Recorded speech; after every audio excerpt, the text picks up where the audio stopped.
नए साल के शुरू होते ही चुनावी सरगर्मियां तेज हो गई हैं। बीजेपी से लेकर कांग्रेस, बाकी भी पार्टियां अपने अपने तरीके से लोकसभा चुनाव की तैयारियों में लगी हुई है। लेकिन एक तरफ विपक्षी गठबंधन में अभी तक रूठने मनाने का खेल चल रहा है, तो वहीं बीजेपी ने 24 के लिए अपना नया चुनावी नारा भी सेट कर दिया है। दिल्ली में बीजेपी की लोकसभा चुनाव को लेकर बैठक में 24 के चुनाव का नारा सेट कर दिया गया है। आइए देखते हैं सबसे पहले अपडेट्स क्या हैं। अपडेट्स आपके सामने कि नया नारा बीजेपी का सामने आ गया है। बीजेपी कार्यकर्ताओं को इस बार जो नया नारा दिया गया है वो है तीसरी बार मोदी सरकार और अब की बार 400 पार। इसके अलावा बीजेपी की बैठक से यह भी निकलकर सामने आया है कि राज्यसभा, लोकसभा, विधानसभा स्तर पर संयोजक और सह संयोजक तय कर लिए गए। वहीं हर लोकसभा क्षेत्र के लिए जल्द ही बीजेपी पदाधिकारियों की घोषणा भी कर दी जाएगी। बीजेपी ने लोकसभा क्लस्टर के हिसाब से पीएम मोदी की रैली की रूपरेखा भी तैयार कर दी है और जल्द ही मोदी के साथ केंद्रीय गृह मंत्री अमित शाह, राजनाथ सिंह और जेपी नड्डा की रैली भी शुरू हो जाएगी।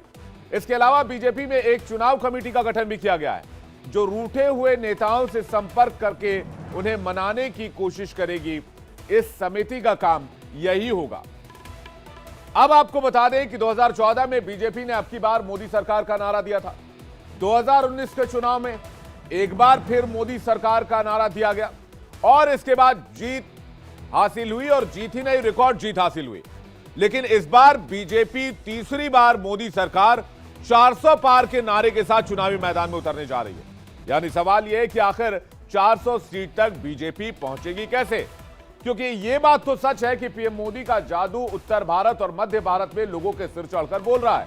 हिंदी पट्टी के राज्यों में बीजेपी बेहद मजबूत नजर आ रही है, लेकिन 400 पार पहुंचने के लिए बीजेपी को दक्षिण का किला हर हाल में भेजना होगा, इस किले को फतेह करना होगा। और इसी वजह से साल की शुरुआत में प्रधानमंत्री मोदी 2 दिन के दौरे के जरिए बीजेपी के सियासी आधार को दक्षिण भारत में मजबूत करने के काम में जुट गए। दक्षिण का किला भेजने के लिए पीएम मोदी नए साल के दूसरे दिन तमिलनाडु पहुंचे और लोकसभा चुनाव से ठीक पहले तमिलनाडु को करीब 20,000 करोड़ के विकास की सौगात देकर मोदी ने दक्षिण भारत के इस राज्य में सियासी समीकरण साधने की कवायद शुरू कर दी। प्रधानमंत्री के इस कार्यक्रम के बारे में बात करें और इसके स्ट्रेटेजी की बात करें तो पीएम मोदी ने तमिलनाडु के तिरुचिरापल्ली में इंटरनेशनल एयरपोर्ट की नई बिल्डिंग का उद्घाटन किया। नए टर्मिनल बिल्डिंग का उद्घाटन हुआ। इसे 1100 करोड़ रुपए में बनाया गया है। इसके अलावा पीएम मोदी ने रेल, सड़क, तेल और गैस, शिपिंग, इसके अलावा हायर एजुकेशन से जुड़े हुए 19,850 करोड़ रुपए से ज्यादा की विकास परियोजनाओं का उद्घाटन भी किया। अब इसका असर क्या होगा? ये सिर्फ योजनाएं हैं या इसका जमीन पर असर दिखेगा? असर क्या दिखेगा रणनीतिक लिहाज से मैं आपको बताता हूं। इस मौके पर पीएम मोदी ने तमिलनाडु की जनता को बताया कि कैसे उनकी सरकार ने तमिलनाडु के विकास के लिए 2.5 गुना ज्यादा पैसा दिया है। प्रधानमंत्री ने क्या कहा वो सुनवाते हैं और उसके बाद इसको एनालिसिस करेंगे। पहले के 10 सालों में केंद्र सरकार की तरफ से राज्यों को 30 लाख करोड़ रुपए के आसपास ही दिए गए थे, जबकि हमारी सरकार ने पिछले 10 वर्षों में राज्यों को 120 लाख करोड़ रुपए दिए हैं। 2014 से पहले के 10 साल में तमिलनाडु को जितनी राशि केंद्र सरकार के मिली थी उससे 2.5 गुना ज्यादा राशि हमारी सरकार ने दी है। पहले के मुकाबले हमारी सरकार ने तमिलनाडु में नेशनल हाईवे बनाने के लिए 3 गुना ज्यादा राशि खर्च की है। अब कहानी क्या है ये मैं आपको बताता हूं। अपने पूर्व सहयोगी एआईएडीएमके से अलग होने के बाद बीजेपी तमिलनाडु में किसी दल की बैसाखी का सहारा लेने की जगह खुद के दम पर पार्टी को खड़ा करने की कोशिश में लगी हुई है। जयललिता के जाने के बाद यहां विपक्षी खेमे में एक बड़ा वैक्यूम बना है जिसे बीजेपी धीरे धीरे भरना चाहती है। इसके लिए मोदी 2 बार काशी तमिल संगमम करा चुके हैं, तो अब खुद तमिलनाडु पहुंचकर वहां के लोगों का दिल जीतने की कोशिश कर रहे हैं। और मोदी को लगता है कि इस बार उत्तर भारत की तरह ही तमिलनाडु की जनता भी बीजेपी को झोली भरकर वोट देगी। आपको बता दें कि तमिलनाडु के सियासी समीकरण क्या कहते हैं। तमिलनाडु में लोकसभा सीटों की बात की जाए तो यहां कुल 39 सीटें हैं और बीजेपी के पास इस वक्त एक भी सीट नहीं है। वैसे तो बीजेपी का फोकस तमिलनाडु की 25 सीटों पर है, लेकिन 24 के चुनाव में कम से कम 7 सीट बीजेपी यहां हर हाल में जीतना चाहेगी। तमिलनाडु की जिन 7 सीटों पर बीजेपी की नजर है उन सीटों को देख लीजिए। उसमें रामनाथपुरम, शिवगंगा, मदुरई, थेनी, विरुधनगर, कन्याकुमारी और थुथुकुडी वाली सीट है। इसके अलावा ये 7 सीटें कन्याकुमारी और रामनाथपुरम के इर्द गिर्द ही आती हैं। इन 7 सीटों पर बीजेपी प्रदेश इकाई की ओर से प्रभारी की घोषणा की जा चुकी है और 2019 के चुनाव में भी बीजेपी को इन सीटों पर ठीक ठाक वोट मिले थे। ऐसे में पार्टी को लगता है कि इस बार यहां मजबूती से लड़ने के साथ यहां समीकरण उलट पलट हो सकते हैं, यहां बड़ा उलटफेर देखने को मिल सकता है। साथ ही तमिलनाडु की 15 और सीट पर भी बीजेपी को अच्छे प्रदर्शन की उम्मीद है। इन सभी सीटों को साधने के लिए आज प्रधानमंत्री का एक बयान बहुत मायने रखता है, आपको वो सुनवाते हैं। आज भारत दुनिया की टॉप 5 इकोनॉमी में है। आज भारत पूरी दुनिया में एक नई उम्मीद बनकर उभरा है। बड़े बड़े इन्वेस्टर्स भारत में निवेश कर रहे हैं और इसका सीधा लाभ तमिलनाडु को, तमिलनाडु के लोगों को भी मिल रहा है।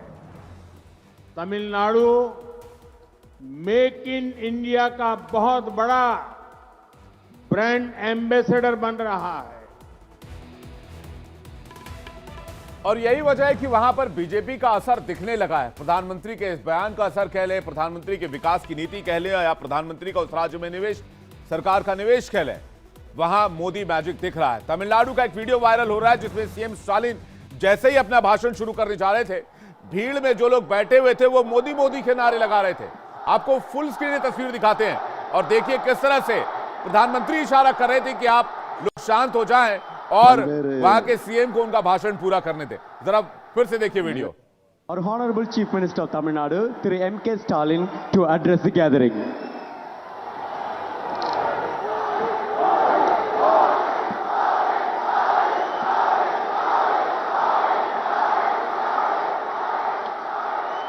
பல்வேறு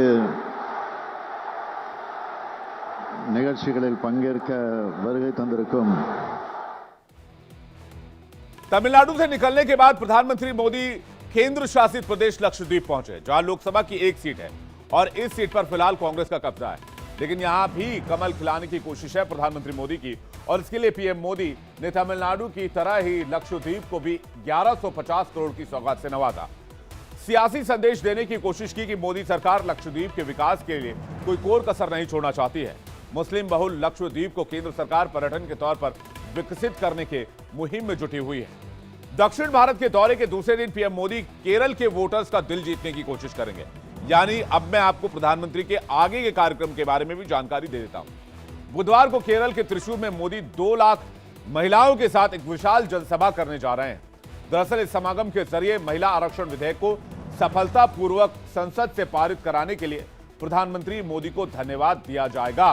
आपको बता दें कि प्रधानमंत्री मोदी लगातार आधी आबादी और नारी शक्ति की बात करते हैं और एक के बाद एक चुनाव में बीजेपी को मिल रही कामयाबी के पीछे महिला वोटर्स की बहुत बड़ी भूमिका है, जो कई बार मैंने शोज में आपको बताई भी है। अब बीजेपी इसी फॉर्मूले के जरिए दक्षिण भारत में अपनी सियासी जमीन और मजबूत करना चाहती है और इसी के तहत केरल में महिला समागम के कार्यक्रम को पीएम मोदी संबोधित करेंगे। केरल की राजनीति वाम दल और कांग्रेस के इर्द गिर्द घूमती रही है, लेकिन पिछले कुछ महीनों के दौरान केरल का राजनीतिक परिदृश्य नाटकीय रूप से बदला है और बीजेपी ने केरल के पूर्व मुख्यमंत्री ए.के. एंटनी के बेटे अनिल एंटनी को अपने पाले में कर लिया है। केरल का अंकगणित में भी आपको जल्दी से बता देता हूं। लोकसभा की सीटों के लिहाज से केरल में लोकसभा की 20 सीटें हैं, लेकिन तमिलनाडु और आंध्र प्रदेश की तरह ही यहां भी बीजेपी के पास इस वक्त एक सीट भी नहीं है। लेकिन इस बार थिरुवनंतपुरम समेत केरल की 5 सीटों पर बीजेपी की पैनी नजर है। इसी तरह से आंध्र प्रदेश की 25 में से 10 सीट जीतने का बीजेपी ने लक्ष्य तय किया है, जबकि तेलंगाना में बीजेपी ने अपने 4 के आंकड़े को 10 तक पहुंचाने का टारगेट सेट किया है। तो कर्नाटक में बीजेपी का टारगेट पिछले 25 सीटों को रिकॉर्ड को कायम रखने का है।